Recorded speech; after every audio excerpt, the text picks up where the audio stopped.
Bonjour à vous Derib, Bonjour. vous êtes de passage ici à Genève. On est ici dans l'hôtel Ibis BD de Carouge. Il y a un musée de la BD qui est en projet à Genève pour 2025. Oui. Et pourtant, dans ce canton, avec ce fameux Genevois Rodolphe Töpfer qui a inventé la bande dessinée, on a l'impression qu'elle n'est pas très présente. Vous, qu'est-ce que vous en pensez? Quelle place a la BD en Suisse aujourd'hui? Bah, elle a quand même une place importante, hein. Et il faut dire qu'après Topfer, j'étais le premier à en faire. Et moi, j'étais à La Tour de Paix, c'est assez loin de Genève. Donc, il a fallu un certain temps pour que Zepp vienne, qui était de Carouge d'ailleurs, Mhm. commence à dessiner. Et il a créé Ciao. Et donc, il y a eu pas mal de dessinateurs genevois qui sont installés à Genève. Tandis que moi, j'étais du côté de donc, la Tour de Paix et j'étais avec Cosé. Donc Cosé m'a rejoint, on a travaillé pendant 7 ans ensemble, ce qui fait que la BD suisse a démarré assez fortement à travers Tintin et Spirou, puisque j'ai travaillé dans les deux journaux, et même dans Pilote aussi.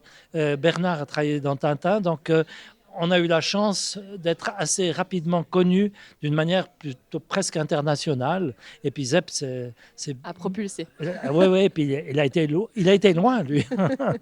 On pourrait croire que vous êtes belge, hein, vu vos influences, Ah, je suis Hergé, totalement belge de Peyo, cœur. voilà, Et puis belge de j'ai épousé une cœur. Belge en Ah bah plus. voilà. Voilà. Mais Claude de Ribopierre, vous êtes donc Ouais. né à la Tour de Paix où vous Oui, vivez actuellement, oui, dans sauf, la maison que mon sauf papa a erreur. construite, et je suis né dans cette maison. Voilà. Comment est-ce que Claude de Ribopierre est devenu de Rib? Eh bien, Claude de Ribaupierre a eu envie de dessiner très tôt. Mon père était artiste peintre, donc pour moi, le dessin faisait partie de mon quotidien. Je voyais mon père peindre, etc. Donc je crois que j'ai commencé vers 6 ou 7 ans à dessiner. Et très vite, j'étais amoureux des chevaux. Parce que quand j'étais petit, on m'a monté à la Forclaz sur les Odères dans le bas d'un mulet. Et donc, ce mulet venait nous apporter les courses une fois par semaine. Et comme j'étais bébé, je marchais à quatre pattes et le mulet broutait. Donc, j'avais sa tête à côté de moi, je le caressais. Et l'amour des chevaux est né à ce moment-là. Et donc, les premiers dessins que j'ai faits, c'était des dessins de chevaux. C'était des chevaux. Et puis on vous connaît beaucoup pour Yakari qui a bercé mon enfance, je dois le dire, pour Voilà. aussi Buddy Longway, on y reviendra. Mais vous avez aussi dessiné des BD beaucoup plus réalistes. On pense notamment à la patrouille, hein, sur cet Oui, puis à équipage Joe, féminin, exactement, à ouais, Joe aussi. bien On pense sûr. aussi à Tu seras reine, Oui, voilà, qui se passe dans les alpages suisses avec oui. les érins. Est-ce que c'est un hommage à votre Suisse? Il y a un peu de Suisse dans votre cœur en plus de Ben, la Belgique? écoutez, comme on m'a monté à 2 mois à la Forclaz, j'ai gardé les vaches quand j'étais petit. Et comme j'adore dessiner les animaux, entre les chevaux, les bisons et les vaches, les trois font partie de mon univers. Et c'est un plaisir d'avoir pu parler des éleveurs de là-haut, parce que c'est un métier difficile et j'ai essayé de leur rendre hommage. La BD réaliste, c'est quand même tout un univers beaucoup plus différent que la fiction. Oui, ben, disons que ça part de personnes existantes avec leur accord. J'ai beaucoup discuté avec les gens que j'ai mis en scène pour pas trahir ce qu'ils étaient profondément. Et donc, c'est intéressant de partir d'une personne existante et de lui faire vivre quelque chose de parallèle à sa vie. Et donc, ça fait maintenant des années, puisque j'en suis au troisième volet avec l'héroïne Camille, qui fait l'ascension de la Dent Blanche dans le prochain album. Et donc, c'est intéressant de voir l'évolution du personnage. Et justement, cette fameuse Camille, dites-nous si c'est une légende ou pas, mais visiblement un éleveur est tombé amoureux de votre personnage de Camille, le personnage de la BD Absolument. qui existe réellement, et ils se sont mariés. Ils sont Racontez-nous mariés, ils ont ça. 2 enfants. Ben, écoutez, quand j'ai dessiné Camille, ça a paru en prépublication dans le Nouvelliste. Et puis le jeune homme a lu ça, puis il est tombé amoureux. Ils ont réussi, avec un copain, à remonter la trace de Camille. Ils se sont donné rendez-vous aux Odères. Et Camille a pris sa sœur avec pour être sûr qu'il ne se passe pas des choses désagréables. Et lui est venu avec un copain. Et quand ils se sont vus, Ils se sont tout de suite tombés amoureux l'un de l'autre et ils se sont mariés. Et j'ai été le témoin, j'ai fait le faire-part. Donc, Incroyable. c'est une Qu'est-ce que histoire. ça vous fait de savoir ça, que vous pouvez avoir une influence sur le réel? Ben écoutez, là, comme c'était une belle histoire, ça m'a fait plaisir. Pour Joe, c'était moins beau, malheureusement. Non, non, mais je plaisante, mais c'est vrai que ça m'a beaucoup touché et on est resté très proches et on se voit de temps en temps quand même. Pour la patrouille, je lui ai fait faire la patrouille. Elle ne voulait pas au début. Et pour finir, elle l'a fait. Mais pour l'ascension de la Dent Blanche, elle m'a dit non, non, Ah ça, non, je ne le fais pas. c'est mort. Bon, alors on vous connaît beaucoup pour votre passion pour les Indiens d'Amérique, Yakari, Buddy Longway. Vous disiez, il y a une passion pour les chevaux qui ont une grande place évidemment dans vos bandes dessinées, mais Oui. plus largement les Indiens, ça vous vient d'où cette passion? Je pense que ça vient de la bande dessinée. Quand j'étais petit, mes frères étant plus âgés que moi, il fallait que je me réfugie dans quelque chose qui me convienne. Et je me suis réfugié dans la bande dessinée. Et dans la bande dessinée, j'ai découvert Corentin chez les Peaux Rouges, dessiné par Cuvelier. Et je suis tombé amoureux de cette bande dessinée que je relis encore régulièrement. Je lui ai même rendu un hommage dans un Tintin récemment. Et donc, les chevaux étant disons, les Indiens étant les meilleurs cavaliers du monde, c'était normal que je tombe amoureux des Indiens vu qu'ils montaient à cheval. Dans Yakari, c'est la tribu des Yakota que vous mettez en scène. Alors, il y a Yakari, évidemment, avec sa meilleure amie Arc-en-Ciel, Petit Puis Petit Tonnerre, Tonnerre, exactement, le fameux Petit Tonnerre. absolument. Quand vous avez imaginé ces histoires, comment est-ce que vous avez travaillé? Il y a un gros travail de recherche ou est-ce que vous prenez des libertés, finalement? Oui, bon, pour Yakari, disons que c'est plus une invention. On n'est pas très loin des Lakota, mais j'entends Buddy Longway ou celui qui est né 2 fois Red Road sont beaucoup plus documentés sur la vie des Indiens. Yakari, c'est plus poétique et ça s'adresse plutôt aux enfants par rapport aux animaux, respect de la nature et tout ça. Et donc, on a fait tout ça avec André Jobin, Job, qui était mon scénariste jusqu'au 38e album, Ouais. parce qu'il est plus âgé que moi. Et il a dû arrêter. À un moment donné, il était un peu fatigué. On comprend, à plus de 90 ans, c'est normal. Bien sûr. Et donc, moi, j'étais pas frustré, mais j'avais envie de parler des Indiens. Et c'est pour ça que j'ai créé celui qui est né 2 fois et Red Road, qui sont vraiment des témoignages de la vie des Indiens avant l'arrivée des Blancs, puis ensuite dans les réserves aujourd'hui. Il y a aussi de très très beaux paysages dans ces bandes dessinées. Comment est-ce que ça s'est passé? Vous êtes allé à la rencontre de ces tribus aux États-Unis, au J'ai Canada? été à la rencontre par personne interposée. J'ai des amis qui ont vécu aux États-Unis dans les réserves. Et moi, chaque fois que j'aurais dû y aller, il s'est passé quelque chose. Une fois, c'était le décès de ma maman. Une fois, le décès d'un chef indien qui voulait me recevoir et qui est décédé. Donc, je n'y ai jamais été. Mais par témoignage, avec photo à l'appui, j'ai eu une très grande documentation sur les Indiens. Et j'ai un respect fondamental sur ce que j'appelle, moi, l'esprit indien. D'ailleurs, quand Red Road est apparu, on l'a traduit à un chef indien qui m'a fait savoir qu'il faudrait que ceux de son peuple lisent cet album, comme ça ils sauraient qui ils sont. Donc ça m'a Un bel hommage. conforté et ça m'a rendu tranquille par rapport au contenu. Et il disait que les images étaient les plus belles qui avaient été faites sur les Indiens à travers la bande dessinée. Donc j'étais ravi de ce Très beau témoignage. compliment, ouais. Voilà. Yakari, évidemment, fait le tour du monde. Je ne sais pas si c'est le tour du monde, mais Oui, 22 pays, c'est oui, déjà pas mal. c'est déjà pas mal. Yakari, très très connu. Oui. Là, vous en êtes au tome 42. Ouais. C'est la colère de Tatanka avec Ouais. Graine de Bison qui est un petit peu trop téméraire. Yakari Ouais. qui vole à sa rescousse. Voilà. Est-ce que vous avez encore du plaisir à trouver, à inventer autour de Yakari ou est-ce que vous vous sentez un peu obligé de poursuivre cette série qui marche toujours très bien? Oui, non, bah, si je me sentais obligé, je ne le ferais pas. J'ai jamais fait quelque chose contre mon plaisir personnel. Surtout que Yakari est scénarisé par Xavier Giacometti, qui est le réalisateur de tous les dessins animés, plus du long Il y métrage. en a beaucoup des dessins animés, Ah oui, 150. je ne sais pas combien, Ouais. mais il y en a une tapée. Et surtout, il y a un deuxième long métrage qui est en préparation. Et donc, le prochain Yakari sera basé sur le scénario du long métrage et je le fais avec Xavier Giacometti. Donc, ça me permet de travailler sur le scénario du long métrage, donc d'intervenir et de travailler avec Xavier qui est il connaît parfaitement l'univers de Yakari puisqu'il a fait tous les dessins animés. C'est devenu un ami très très proche qui me laisse une liberté absolue. Et donc, graphiquement, je m'amuse encore beaucoup. Oui.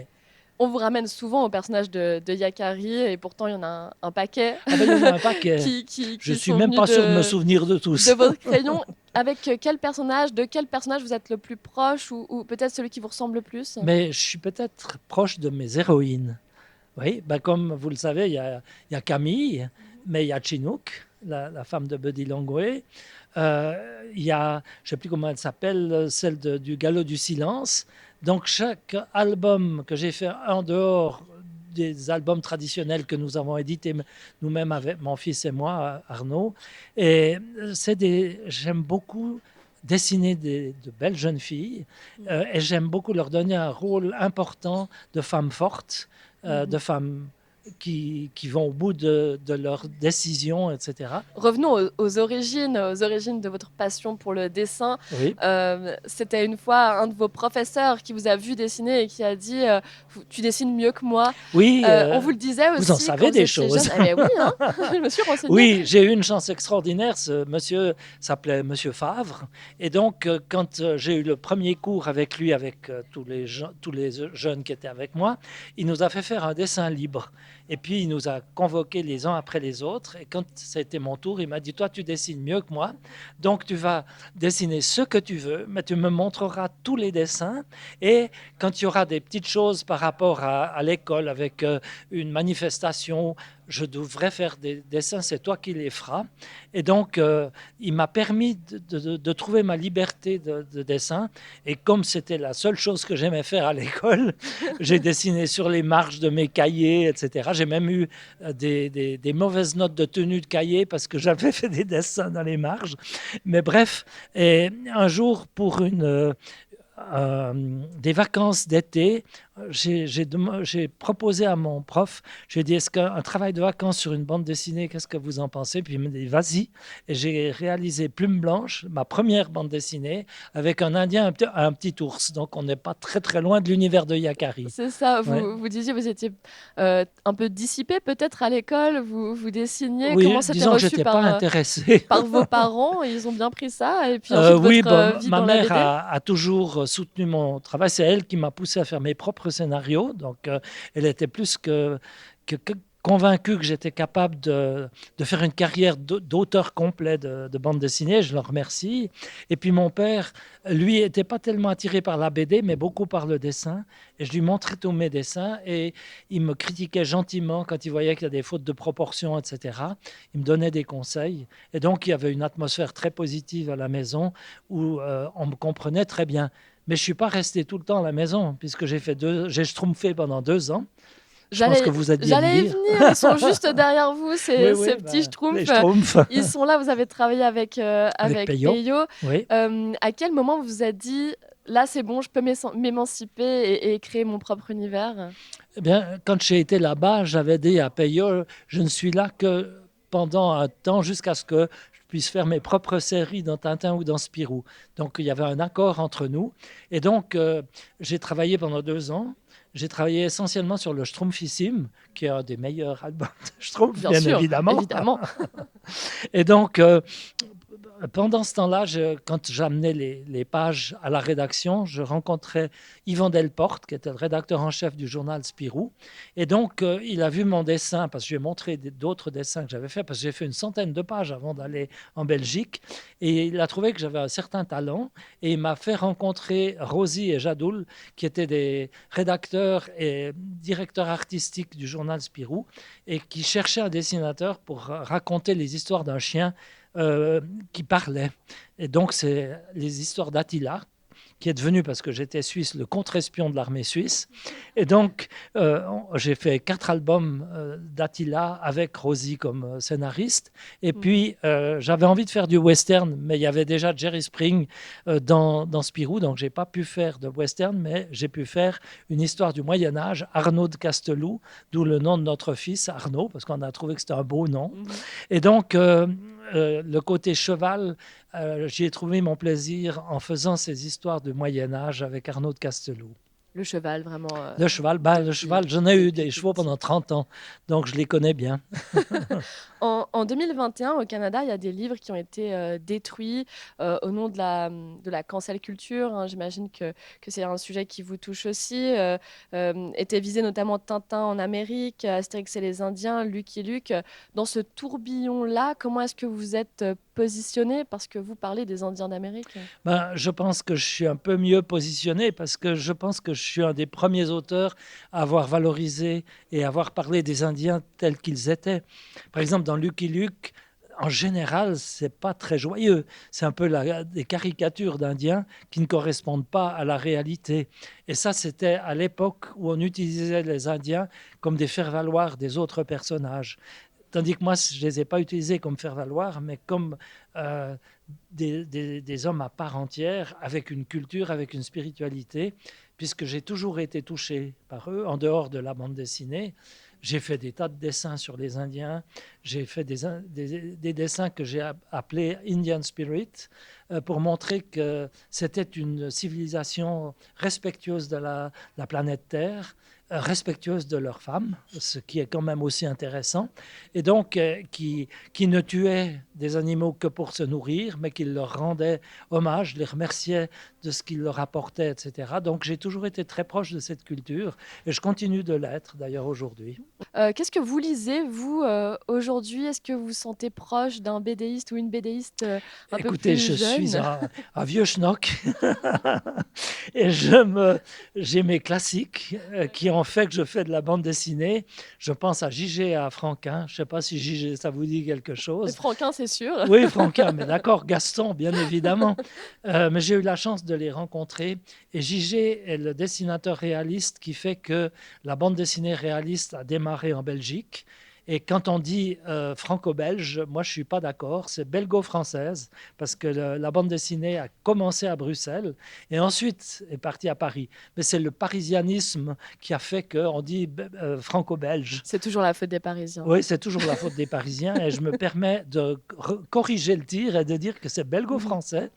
Et donc, JG a formé beaucoup de dessinateurs, que ce soit Causé, que ce soit Herman, que ce soit Blanc-Dumont et d'autres, qui ont fait des histoires réalistes en s'appuyant sur l'héritage graphique de JG. Pour moi, c'est mon maître à dessiner au même rang que Franquin. Et j'ai eu la chance de les rencontrer. Quand j'avais 10 ans, j'ai découvert Franquin et JG. Et 10 ans après, je suis devenu leur ami, ce qui est Incroyable. extraordinairement... Mmh. euh, c'est un privilège. Et jusqu'à leur départ, on a été ensemble. Ils sont venus à la maison, j'ai été chez eux. Bref, j'ai fait partie de la famille. Et ça, Mmh. c'est quelque chose d'extraordinaire. Et je suis un des derniers avec Causé à avoir connu cette période de la bande dessinée qui a lancé la bande dessinée en Europe, quoi. Vous dessinez depuis tout petit, est-ce que vous dessinerez jusqu'au bout? Je dessinerai jusqu'au bout. Oui, ça c'est une évidence. Je serais malheureux de ne pas plus pouvoir dessiner. Je dessine beaucoup moins qu'aujourd'hui qu'avant. Je dessinais 10 heures par jour avant parce que j'ai fait quand même pas mal de choses. Il Un fallait tout bien petit peu. trouver le temps de les faire. Et maintenant, je consacre 2 ou 3 heures par jour maximum.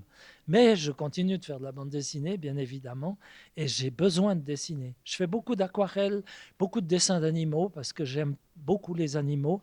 Et c'est peut-être un rapport avec mon papa qui était peintre, de Mmh. faire plutôt de l'aquarelle aussi que de la bande dessinée. Donc j'aime dessiner, ça c'est ma vie, quoi. Merci infiniment de Rive Merci à vous. et merci de nous avoir suivis. Au revoir. Au revoir.